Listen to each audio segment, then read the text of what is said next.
Et si on testait des nouveautés make-up aujourd'hui? Bonjour tout le monde, j'espère que vous allez bien, je suis ravie de vous retrouver aujourd'hui pour notre petit rendez-vous du dimanche matin, vidéo dans laquelle je teste des nouveautés make-up. Vous aurez compris, je pense, depuis un certain moment, le dimanche on se retrouve pour des Get Ready With Me dans lesquels je teste des produits que je n'ai jamais testés. Donc aujourd'hui, nous allons parler de ce nouveau fond de teint de chez Make Up For Ever, le Reboot Foundation.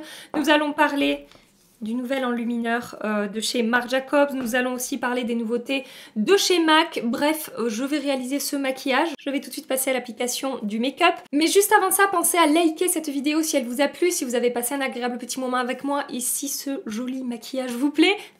Petit pouce en l'air et pensez à vous abonner à ma chaîne si ça n'est pas déjà fait pour ne rien manquer de la suite des aventures YouTube. Et on se retrouve tous les jours ou presque tous les jours sur Instagram, La Loge de Gabrielle.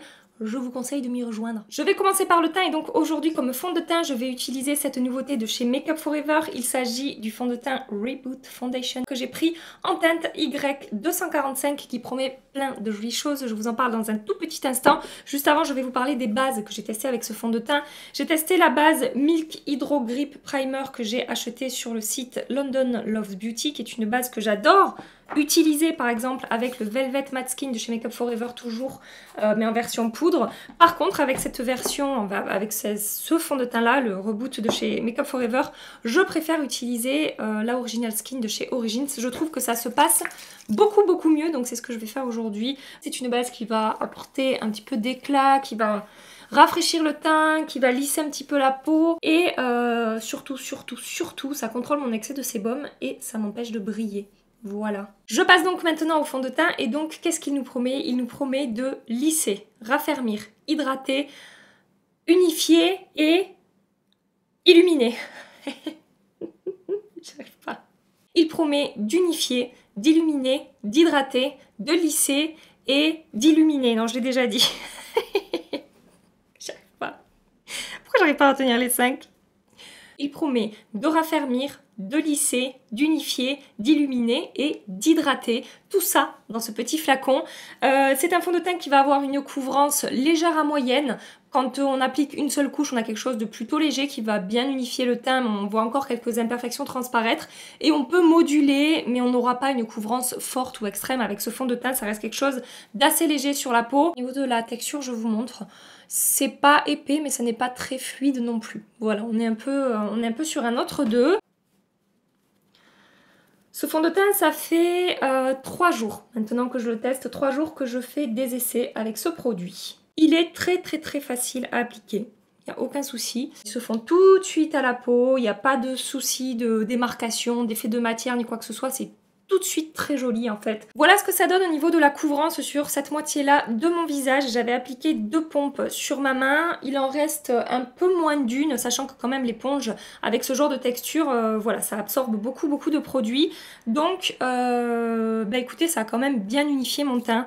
Il y a pas, je peux pas dire le contraire, ça a atténué mes rougeurs, ça a atténué mes imperfections, ça a illuminé. Je vais appliquer l'autre partie au pinceau, donc je vais utiliser aujourd'hui mon pinceau Artist Brush. C'est le numéro Oval 7. Et pour moi, définitivement, ces pinceaux Artist sont les meilleurs pinceaux fond de teint que j'ai pu utiliser.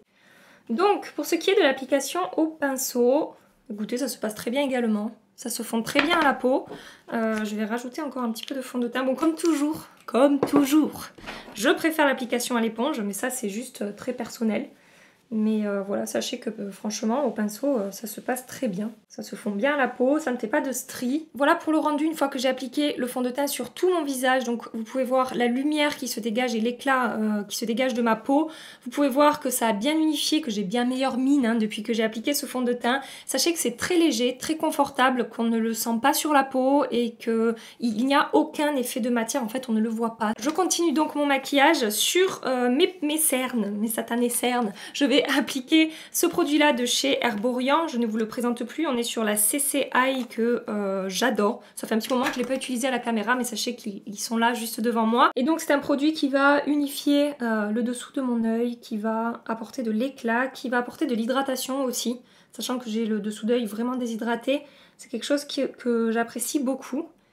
Et mes anti-cernes se comportent vraiment très bien par-dessus ce produit. Pour finir de couvrir mes cernes, je vais utiliser un anti-cerne de chez MAC Cosmetics. Il va jamais vouloir focuser. C'est le 24 heures Studio Fix, donc de chez MAC Cosmetics, que j'ai en teinte NC25, qui est un petit peu clair pour moi, mais c'est pas grave. C'est un anti-cerne que je n'ai pas utilisé depuis longtemps également à la caméra, mais que j'adore, qui lisse super bien mon dessous d'œil, qui est très fin, totalement imperceptible et qui tient extrêmement bien. Par contre, on n'est pas sur une couvrance extrême, mais on est quand même sur une couvrance correcte et j'adore utiliser ce produit. Pour poudrer mon teint maintenant, je vais utiliser une poudre de chez Too Faced. Il s'agit de la Born This Way. C'est cette poudre libre que j'ai utilisée à la caméra pendant des mois. Aujourd'hui, je ne vous la montre plus trop. Pourtant, c'est une poudre que je continue à aimer énormément et à utiliser quand même de temps en temps quand je teste pas d'autres nouveautés. Voilà, c'est une poudre que j'adore. J'applique uniquement cette poudre sur la zone T puisque sur le reste de mon visage, je vais appliquer quelque chose d'un petit peu plus lumineux. Et sachez que tous les produits que j'applique par-dessus le fond de teint, eh bien ça se passe toujours très bien. Ça se fond bien avec le fond de teint et je ne rencontre aucune difficulté à venir travailler mes autres produits par-dessus le fond de teint Make Up Forever. Sur le reste de mon visage, je vais utiliser une palette que j'ai depuis très longtemps de chez Hourglass, que j'adore utiliser en ce moment. Je l'ai ressortie il y a peu de temps et voilà, je mélange les trois teintes et je l'utilise sur tout mon visage. Il s'agit de la Ambient Lighting Palette qui contient Dim Light, donc Dim Light ici, j'imagine, Incandescent Light et Radiant Light ici. Je prends mon gros pinceau poudre qui est le E2 de chez Morphe. Je mélange tout ça. Je tape l'excédent et je l'applique d'abord sur le haut de mes joues, puisque c'est là que je vais déposer le plus de lumière, et ensuite sur le reste de mon visage. Et ça m'apporte cette jolie lumière très naturelle que vous pouvez voir apparaître sur mon visage. Du coup, ça ne me plombe pas en fait l'effet lumineux que peut avoir ce fond de teint, que j'apprécie quand même beaucoup. Donc voilà, j'adore ces poudres à glace. On repasse maintenant sur des nouveautés. Donc pour réchauffer mon teint, je vais utiliser une nouveauté de chez MAC Cosmetics. Donc ce produit-là, c'est vous qui me l'avez recommandé, qui m'avez dit Gabi, il faut absolument que tu testes ce produit. Donc il s'agit d'un bronzer, pardon, je ne regarde pas ce que je suis en train de faire. Il s'agit d'un bronzer de la collection Electric Wonder. Et donc c'est le Next to Nothing Bronzing Powder que j'ai pris en teinte Canyon Dreamin'. Vous m'avez dit Gabi, tu peux pas passer à côté de ce produit. Donc écoutez, je vous écoute, je ne l'ai jamais encore testé, je l'ai juste swatché, je vois rien ce que je fais, je vais prendre un miroir un petit peu plus grand.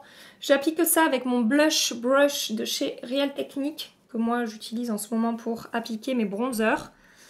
Donc au niveau de la teinte, bon c'est quand même un petit peu plus chaud que ce que je pensais que ça serait un petit peu plus froid que ça, mais bon c'est pas vraiment dérangeant, hein. C'est pas moche, on n'est pas sur quelque chose de trop orange, mais quand même assez chaud. Effectivement, il se travaille très facilement. C'est un bronzer mat. Il apporte pas forcément de lumière, mais il se fond très bien à la peau. Et il est vraiment très facile à estomper. Il ne fait aucune démarcation. Bah écoutez, le bronzer, pour une première impression, je trouve ça vraiment très joli. Après, j'ai plutôt tendance à me tourner vers des bronzers un petit peu plus lumineux en ce moment.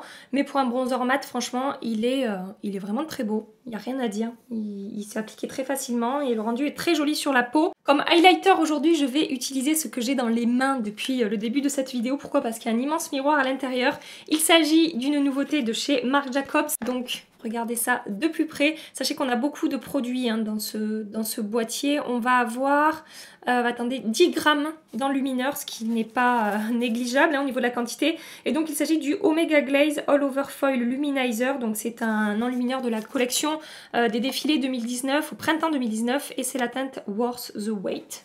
Voilà, donc je vais appliquer ça d'un côté à l'éponge et d'un côté au pinceau. Je vous fais juste un swatch. Donc swatch, juste un passage avec le doigt sans forcément l'estomper.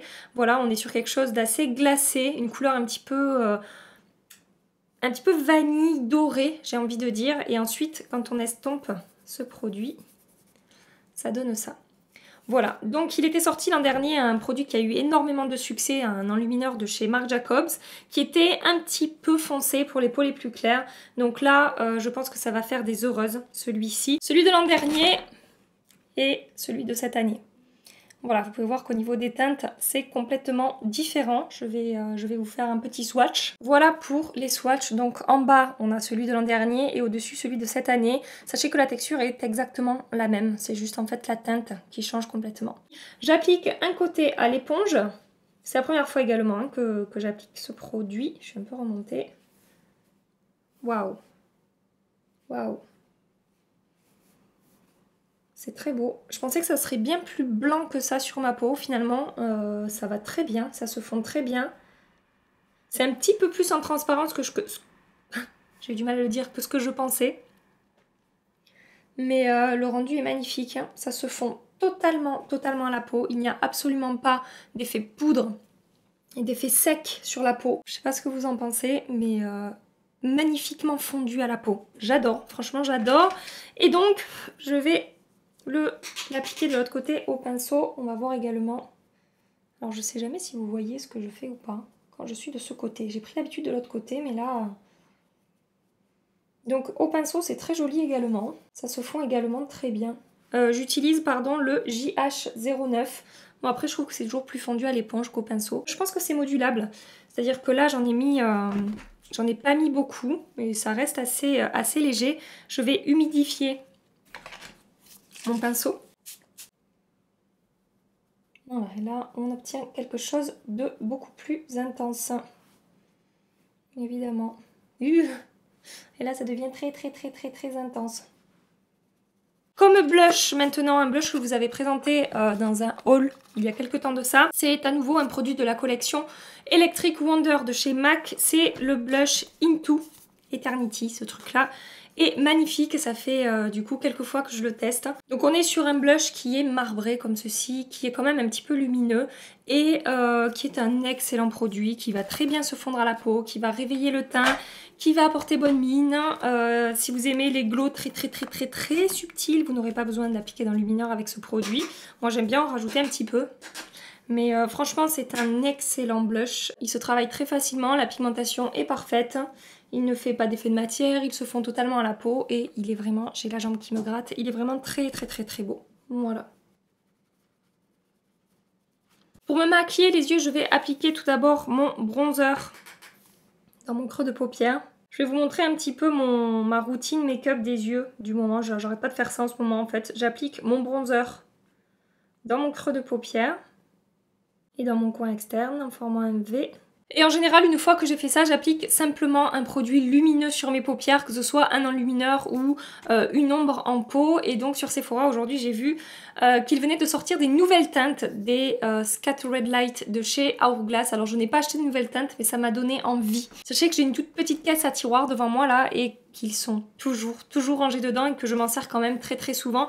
Donc aujourd'hui, je vais utiliser la teinte Smoke, qui ressemble à ça. Donc ce sont des fards à paupières en peau qui ont une texture entre poudre et crème, qui sont lumineux, un petit peu pailletés, mais c'est très subtil comme paillette. On n'est pas sur de la grosse paillette et j'adore ces produits. Voilà, donc aujourd'hui, je vais appliquer ça au doigt sur ma paupière mobile.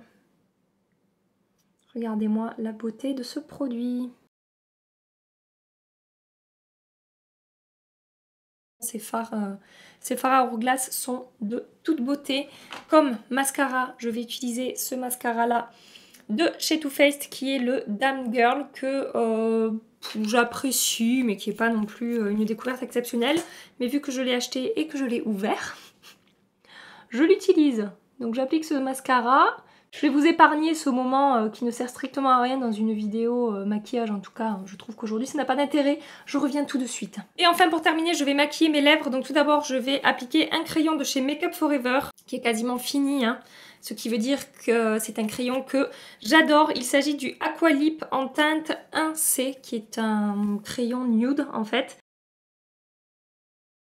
Comme rouge à lèvres, je vais à nouveau utiliser un produit de la collection Electric Wonder de chez MAC Cosmetics. Donc il s'agit d'un rouge à lèvres de la gamme des lustres. Et j'ai pris la teinte Naturaliste. Je ne vous ai pas parlé des packaging de cette collection, mais je les trouve Les packaging, je les trouve absolument magnifiques. Cet effet marbré, un petit peu blanc, rose et marbré, doré comme ça, franchement, j'adore. Voilà, et donc, comme je vous disais, j'ai pris la teinte Naturaliste qui est une teinte naturelle, nude en fait, beige rosé. Je l'ai porté 2 fois et franchement, rouge à lèvres hyper facile à porter, crémeux, confortable. Quand on met un crayon en dessous, ça a une très bonne tenue. J'aime vraiment cette teinte nude un petit peu lumineuse. En ce moment, c'est vraiment le genre de, voilà, de rouge à lèvres que j'adore porter. Et bon, la qualité des rouges à lèvres MAC, je pense qu'il n'y a pas grand chose à dire dessus. Ce sont des rouges à lèvres d'une excellente qualité. Pour terminer ce maquillage, avant d'aller passer ma journée et avant de revenir ce soir pour faire un point par rapport à l'évolution du make-up, je vais appliquer un petit peu de spray fixant pour fondre toutes les matières ensemble. Pour ça, je vais utiliser je le referme, le Stay Spray de chez Tarte. Ça fait maintenant une dizaine de jours à peu près que je le teste. Je suis pas, je sais pas comment vous dire, je suis pas hyper emballée par ce produit. C'est pas que c'est un mauvais spray, j'ai déjà testé des sprays qui sont bien moins bons que celui-là, mais je sais pas, je suis pas hyper emballée, convaincue par le résultat sur la peau. Voilà. Ce que j'apprécie le plus dans ce spray, c'est son odeur très fraîche de concombre et son spray qui est vraiment très fin. Après, oui, ça fond les matières ensemble, mais c'est pas la folie, quoi. Je sais pas, je trouve pas que c'est le plus efficace que j'ai. J'ai oublié de vous dire par rapport au fond de teint, sur l'effet lissant. Effectivement, il a un petit effet lissant sur la peau. C'est pas ultra lissant, ça fait pas disparaître les pores, par exemple, mais il y a quand même effectivement un petit côté lissant et un petit côté photoshopé. Un petit peu. Vous aurez compris, petit peu. Voilà. Donc, bah écoutez, j'aime beaucoup le rendu de mon make-up. Je trouve ça très joli, très fondu, sans effet de matière, c'est pas encore tout à fait sec. Hein. Je reviens maintenant en fin de journée. Je reviendrai avant d'aller me démaquiller pour vous montrer comment est-ce que ça a évolué, voilà, pour qu'on voit ensemble si ce fond de teint, je vous le recommande ou pas. Je vous fais des gros bisous et je vous dis à tout à l'heure. Ça fait plus de 9 heures que je porte le maquillage, je viens faire un point avec vous. Je vais commencer par le contrôle de sébum sur ma peau mixte. Je n'ai fait aucune retouche de la journée et franchement, pour un fond de teint hydratant sur une peau mixte, je peux vous dire que c'est très positif. Je suis vraiment contente de ne pas avoir fait de retouche et d'avoir ce rendu là au bout de 9 heures, sachant qu'il fait 30 degrés dehors. C'est vraiment positif. Et sinon après le rendu sur la peau, c'est...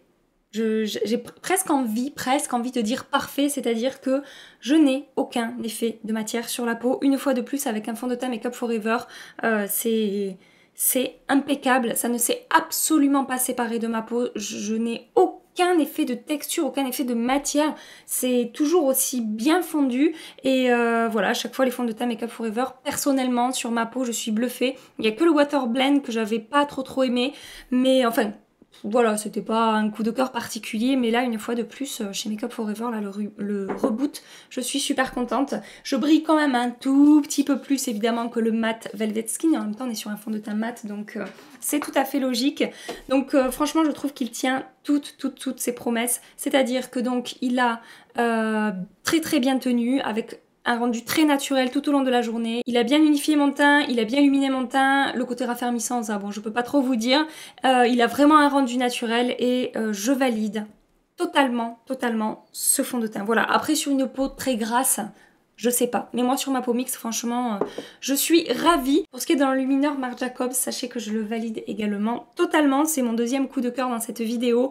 Il est toujours là, il est toujours pareil, aussi bien fondu, toujours aussi imperceptible, je n'ai aucun effet de texture, voilà, ça ne marque absolument pas ma peau, ça ne fait pas sec et ce que j'adore avec ce produit, ce que j'ai remarqué à l'application en fait, c'est qu'on dirait que ça va être hyper intense et hyper blanc et en fait ça l'est pas. Et j'ai vraiment envie de dire que cet enlumineur est vraiment modulable, je pense vraiment qu'on peut obtenir quelque chose de très léger ou de très subtil. Voilà, et la texture est très fondante et franchement, oui, voilà, oui, je valide totalement ce produit également. Pour le bronzer, je n'ai rien de négatif à déplorer, tout s'est très bien passé au moment de l'application, la tenue est bonne, rien à dire. Le blush, je le trouve vraiment très beau, un petit peu lumineux et je trouve qu'il se comporte également très bien sur la peau. En fait, là aujourd'hui, j'ai absolument rien de négatif à dire. Le rouge à lèvres, j'apprécie également, voilà, comme à chaque fois les rouges à lèvres MAC, je n'ai rien de négatif à dire non plus. Voilà pour cette jolie journée.